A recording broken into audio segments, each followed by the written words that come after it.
बाल विद्या मंदिर उच्च माध्यमिक विद्यालय के ई अधिगम प्लेटफॉर्म से आप सबका हार्दिक अभिनंदन और स्वागत। विज्ञान कक्षा 6 भोजन के घटक पढ़ रहे थे, अध्याय नंबर 2। इसमें आज हम जानकारी देते हैं कि विभिन्न पोषक तत्व हमारे शरीर के लिए क्या कार्य करते हैं।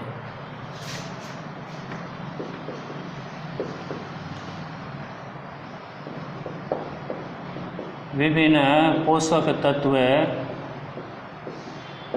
हमारे शरीर के लिए क्या कार्य करते हैं।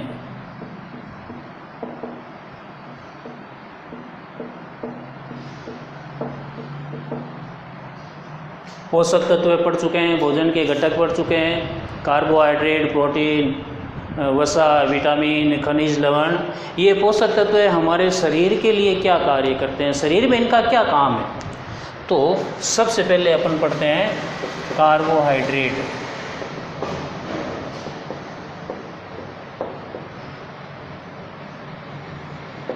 कार्बोहाइड्रेट का हमारे शरीर में क्या काम है।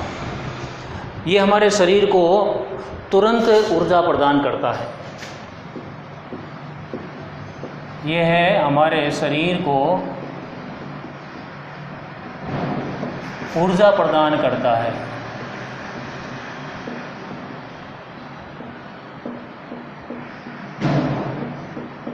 शरीर को स्फूर्ति देता है, शक्ति देता है, ऊर्जा देता है। लगभग वसा का भी यही काम है। वसा भी शरीर को ऊर्जा देती है। कौन कौन सी भोजन सामग्री में कार्बोहाइड्रेट है, कौन कौन सी भोजन सामग्री में वसा है, उसका भी हम अध्ययन करेंगे। दूसरा है वसा। यह भी हमारे शरीर को ऊर्जा देती है।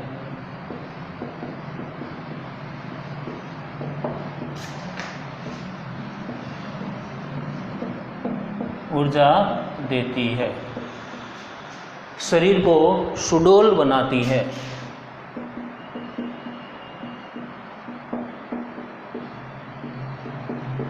सुडौल बनाती है। शरीर जो है वो हरा भरा रहता है। अत्यधिक मात्रा में वसा शरीर के लिए हानिकारक हो जाती है। इन दोनों में सबसे अधिक वसा जो है वो शरीर के लिए अधिक है। भोजन में इन दोनों की मात्रा होने पर वसा में सबसे ज़्यादा ऊर्जा मिलती है। इन दोनों की यदि तुलना की जाए तो वसा से सर्वाधिक ऊर्जा मिलती है। यदि भोजन में इन दोनों की मात्रा हो तो उसको ऊर्जा वाला भोजन कहते हैं। भोजन में इन दोनों की मात्रा होने पर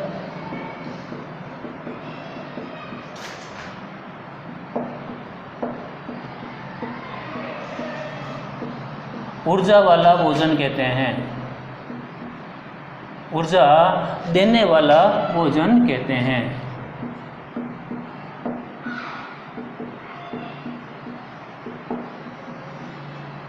ऊर्जा देने वाला भोजन कहते हैं।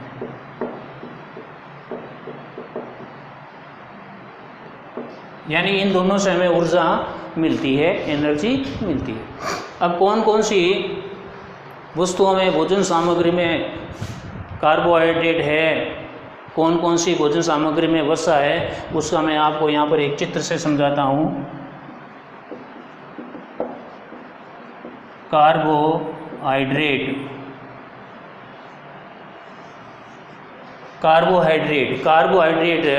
कौन कौन सी सामग्री में होता है, कौन कौन सी भोजन सामग्री में। शकरकंद, गन्ना में कार्बोहाइड्रेट होता है। आलू, पपीता,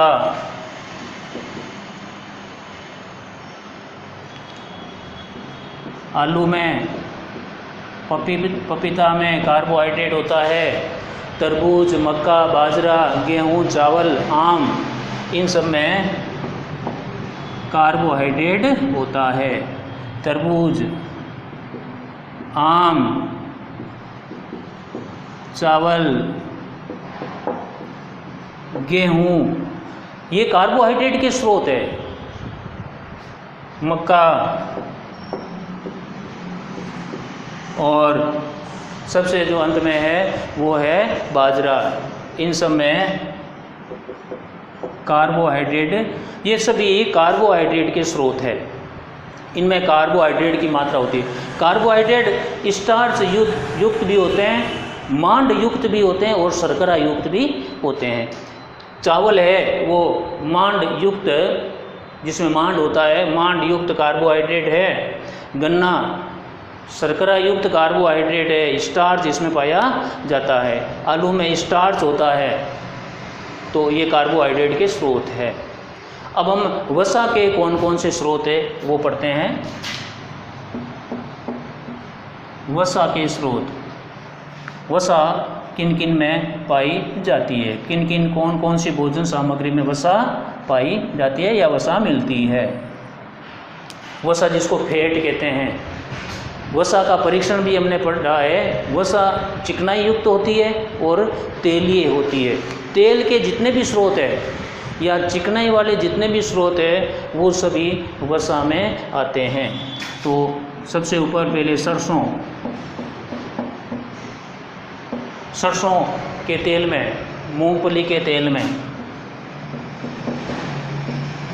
मूंगफली, तिल,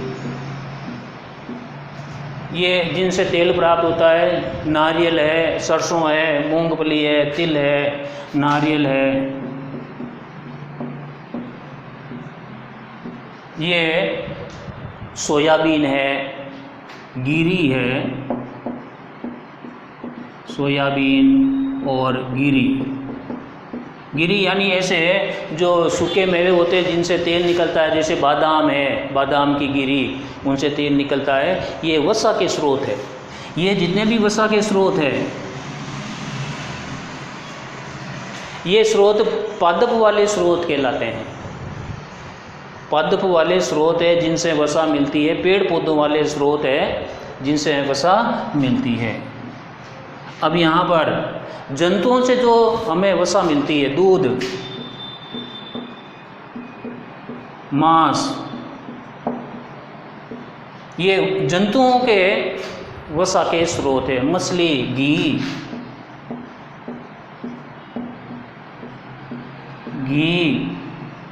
मक्खन और क्रीम, ये स्रोत जो है